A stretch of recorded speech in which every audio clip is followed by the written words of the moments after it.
कोयला घोटाले में सीबीआई की बड़ी कार्रवाई हुई है। पश्चिम बंगाल और बिहार के साथ साथ झारखंड में भी छापेमारी जारी है।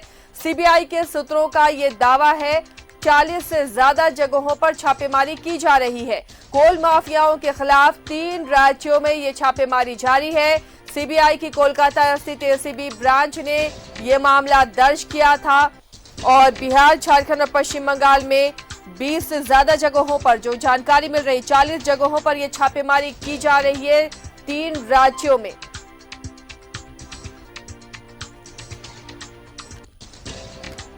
लगातार इस बड़ी खबर पर अपडेट आपको हम दे रहे हैं। बिहार, झारखंड और पश्चिम बंगाल समेत 20 से ज्यादा जगहों पर छापेमारी की खबर और जो जानकारी मिल रही है कि 40 से ज्यादा जगहों पर छापेमारी चल रही है। सीबीआई के सूत्रों ने यह दावा किया है कि 40 से ज्यादा जगहों पर छापेमारी की जा रही है।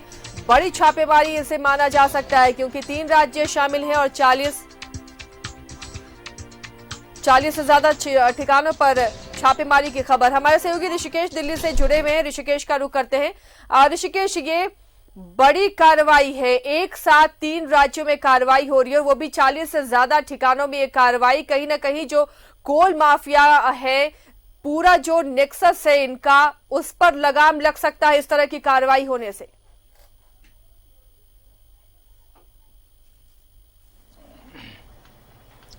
आसिया, जो एक और जानकारी है अपने दर्शकों के लिए वो ये है कि जो सीबीआई ने एफआईआर दर्ज की है आज के छापेमारी में, उसमें ईसीएल के कुछ अधिकारी हैं, अज्ञात कर्मचारी हैं, उनके नाम अभी डिटेल नहीं आए हैं।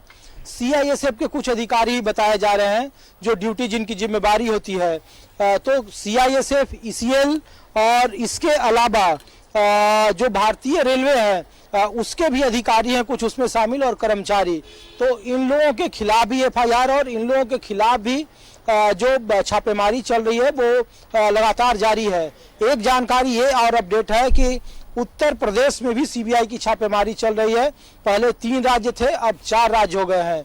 बंगाल मुख्य फोकस है और जो जानकारी मिल रही है उसके मुताबिक ये भी कहा जा रहा है कि इन माफियाओं के पीछे या ये सीबीआई की छापेमारी का एक बड़ा राजनीतिक कारण भी निकलकर सामने आ रहा है, क्योंकि बंगाल में विधानसभा के चुनाव है और जो जानकारी दी जा रही है बंगाल से जो कुछ लीडर से बात हो रही है हमारी, उसके मुताबिक जो टीएमसी का फंडिंग का जो जोन है, जो लगातार टीएमसी के पार्टी को लगातार फंडिंग करते रहे हैं, उनके फंडिंग को रोकना एक बड़ा महत्वपूर्ण पर्पस है। तो सीबीआई, जिसको बार बार कहा जाता है कि इसका राजनीतिक इस्तेमाल किया जा रहा है, तो इसका राजनीतिक इस्तेमाल की भी चर्चाएं हैं, काफी तेज चर्चाएं हैं। और कहा जा रहा है कि जो हाल के दिनों में एसीबी ने, एंटी करप्शन ब्यूरो ने की जो कलकत्ता इकाई है जो बंगाल की, वहां जो एफआईआर लॉन्च की गई थी और इसमें 15 ऐसे लोगों को, कोल माफियाओं को एलोकेट किया गया था जो लगातार टीएमसी को सपोर्ट करते थे और टीएमसी को फंडिंग करते थे।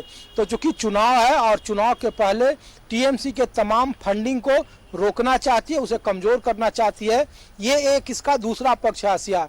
लेकिन जो नई अपडेट है, नई जानकारी है, उसके मुताबिक न केवल कोल माफिया इस छापेमारी के जद में है, बल्कि ईसीएल के अधिकारी इसमें कुछ हैं, हालांकि उनके नाम अभी सामने नहीं आए हैं। सीआईएसएफ के कुछ अधिकारी हैं, उनके भी नाम सामने आ रहे हैं, और भारतीय रेलवे के भी कुछ कर्मचारी और अधिकारी हैं, उनके यहाँ भी सीबीआई की छापेमारी चल रही है। ये लेटेस्ट अपडेट है। बाकी 40 जगहों पे लोकेशन चल रहा है। आसनसोल उसका मुख्य केंद्र बिंदु है, कलकत्ता उसका मुख्य केंद्र बिंदु है, और उत्तर प्रदेश में भी अब छापेमारी चल रही है। ये जानकारी सीबीआई की तरफ से दी जा रही है। आसिया, जाहिर तौर पर ऋषिकेश, मिली भगत होगी अधिकारियों की, तभी इतना बड़ा ये पूरा खेल होता है। और आपने रेलवे का भी जिक्र किया, यानी कि रेलवे के जरिए भी, रेल मार्ग से भी तस्करी होती थी, अवैध तरीके से कोयले का आना जाना होता था।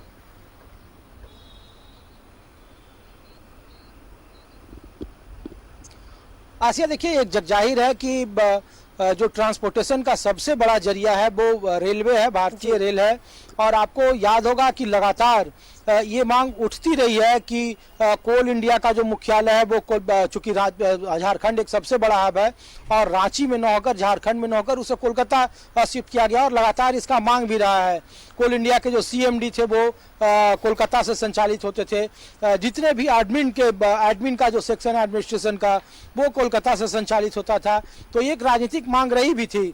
दूसरा, ये अक्सर रेलवे की तरफ से कहा जाता था कि ट्रांसपोर्टेशन में सबसे ज़्यादा नुकसान है लॉकडाउन में, और जो माल ढुलाई का काम होता है कोल इंडिया का, सीसीएल का, ईसीएल का, वो भारतीय रेलवे के जरिए है।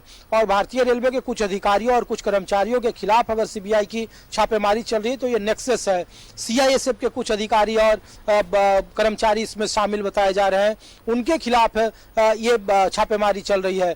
तो पूरा नेक्सस एक सिर्फ कोल माफिया का ही एक अकेला काम नहीं है कि इस पूरे खेल में वही एक इकलौते खिलाड़ी हैं। इनके साथ सीआईएसएफ है, ईसीएल है, भारतीय रेलवे है और फिर कोल माफिया है। कुछ पॉलिटिकल कनेक्शन भी हैं, कुछ पॉलिटिकल लीडर्स भी इसके जद में हैं, लेकिन वो स्पष्ट तौर पर नहीं बताए जा रहे हैं। अभी सिर्फ और सिर्फ ये है कि कोल माफियाओं के खिलाफ ये छापेमारी चल रही है, ईसीएल के अधिकारी उसमें शामिल है, सीआईएसएफ के अधिकारी शामिल हैं और भारतीय रेलवे के भी कुछ कर्मचारी और अधिकारी इसमें शामिल है और वो सब सीबीआई के जद में है। जो एफआईआर अभी लॉन्च की गई है, जो छापेमारी चल रही है, उसमें सीआईएसएफ, भारतीय रेलवे और ईसीएल के कर्मचारी और अधिकारी भी शामिल हैं।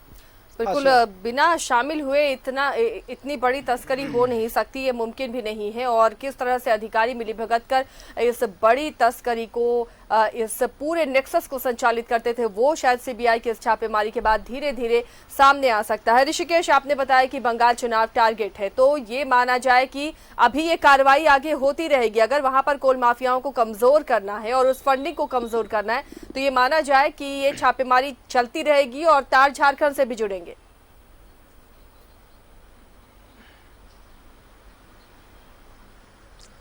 देखिए आसिया, जो कांग्रेस के नेता हैं अधीर रंजन चौधरी मुर्शिदाबाद से, वो चुनाव जीतते रहे हैं और जो अन्य टीएमसी के लीडर हैं वो अक्सर इस बात का जिक्र करते थे कि ममता बनर्जी देश में अभी सबसे ज़्यादा टारगेट पर है भारतीय जनता पार्टी की सरकार के, और बंगाल को फतह करने के लिए वो तमाम कोशिशें भारतीय जनता पार्टी की सरकारें करेंगी जो अन्य राज्यों में करती आई है। आपको याद होगा कर्नाटक में जिस तरीके से माइनिंग के खिलाफ लगातार छापेमारी चलती रही थी, महाराष्ट्र में देखिए कि कैसे सीबीआई की छापेमारी चलती रही थी और अक्सर इसका आरोप भी लगता रहा था अगर 40 जगहों पर छापेमारी है और अगर उसके जद में जो जानकारी दी जा रही है इंटरनल सोर्स से और टीएमसी के कुछ नेताओं से जो बात हो रही है उसके मुताबिक कहा जा रहा है कि ये पूरा जो सीबीआई के छापेमारी का खेल है, न केवल सीबीआई बल्कि ईडी और एसीबी एंटी करप्शन ब्यूरो, ये तीनों ही टीम मिलकर उसके उस नेक्सस को तोड़ना चाहती है जिस नेक्सस के जरिए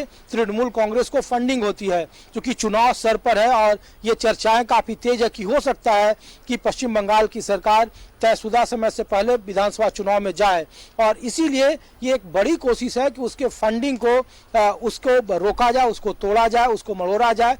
और इसीलिए जो आज 40 जगहों पर छापेमारी चल रही है उसमें अधिकांश वैसे ही ठिकाने हैं जहां पे जिसके तार टीएमसी के नेताओं से जुड़े हैं, जिनके तार एक पॉलिटिकल जुड़े हुए हैं और ये वो नेक्सस है कोल माफियाओं का जो लगातार बंगाल सरकार का सरपरस्त रहा है, सरकार की सरपरस्ती में ही वो काम कर रहा है। हाल के दिनों में देखिए वहाँ के ट्रांसपोर्ट मिनिस्टर शुभेंदु अधिकारी ने अपने मंत्रालय से इस्तीफा दे दिया, मंत्री पद से इस्तीफा दे दिया।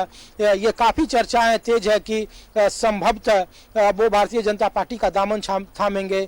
मुकुल राय पहले ही छोड़ चुके हैं टीएमसी। तो ये पूरा जो आप छापेमारी देख रहे हैं उसका एक दूसरा पक्ष उसके राजनीतिक पक्ष को भी है, उनके पॉलिटिकल कनेक्शन को है। लेकिन आज फिलहाल जो जानकारी सीबीआई हेडक्वार्टर की तरफ से दी जा रही है सोर्सों के मुताबिक, उसके मुताबिक जो मेन टारगेट है वो बंगाल है और बंगाल में जो 15 एलोकेट किए गए थे, जो रेकी की गई थी 15 माफियाओं के खिलाफ, ये उनमें शामिल है। क्योंकि ये माफिया अलग अलग अधिकारियों को सेट रखते थे, अलग अलग तरीके से उनके लिए काम करते थे नेक्सस में, तो वो पूरे नेक्सस को तोड़ना है जिस नेक्सस के खिलाफ लगातार ये टीम काम कर रही थी। और ये एक सिर्फ ऐसा नहीं कि ये कोई आज अचानक से की गई कार्रवाई है, इसके पहले एसीबी ने वहाँ छापेमारी की थी, एंटी करप्शन ब्यूरो ने, सीबीआई ने वहाँ छापेमारी की थी। और आपको याद होगा कि सीबीआई की टीम की एंट्री पर कैसे पश्चिम बंगाल की ममता बनर्जी के एक बड़े अधिकारी ने सीबीआई को रोका था। देर रात तक वो घटनाक्रम चला, फिर उन्हें कोर्ट जाना पड़ा। बहुत सारे से चूंकि बंगाल से इसका रिश्ता रहा है, लेकिन सीबीआई का राजनीतिक इस्तेमाल हो रहा है, ये टीएमसी के नेता कह रहे हैं। और देखिए, देर शाम होते होते पूरा मामला पॉलिटिकलाइज हो जाएगा, राजनीतिक हो जाएगा। लेकिन फिलहाल जो जानकारी है उसके मुताबिक 40 जगहों पे छापेमारी है, जिसमें आसनसोल मुख्य ठिकाना है। धनबाद कहा जा रहा है कि धनबाद में भी कुछ जगहों पे छापेमारी चल रही है, हालांकि इसकी औपचारिक पुष्टि नहीं हुई है।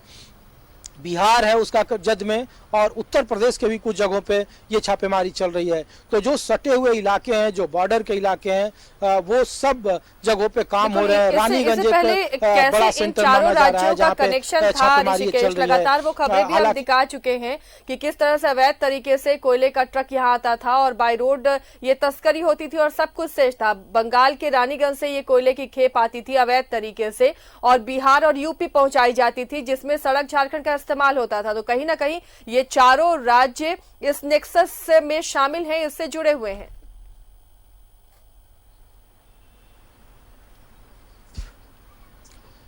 सीबीआई की तैयारी को देखकर तो आसिया यही लग रहा है कि जो छापेमारी का जद है, जो दायरा है, वो इन तमाम कनेक्टरों के बीच ही जुड़ा हुआ है। क्योंकि अगर सिर्फ कोल माफियाओं के खिलाफ ये कार्रवाई होती तो ये बात समझ में दिगर आती, लेकिन उसके जद में ईसीएल के अधिकारी हैं, उसके जद में भारतीय रेलवे के अधिकारी हैं, इसके जद में सीआईएसएफ के अधिकारी हैं।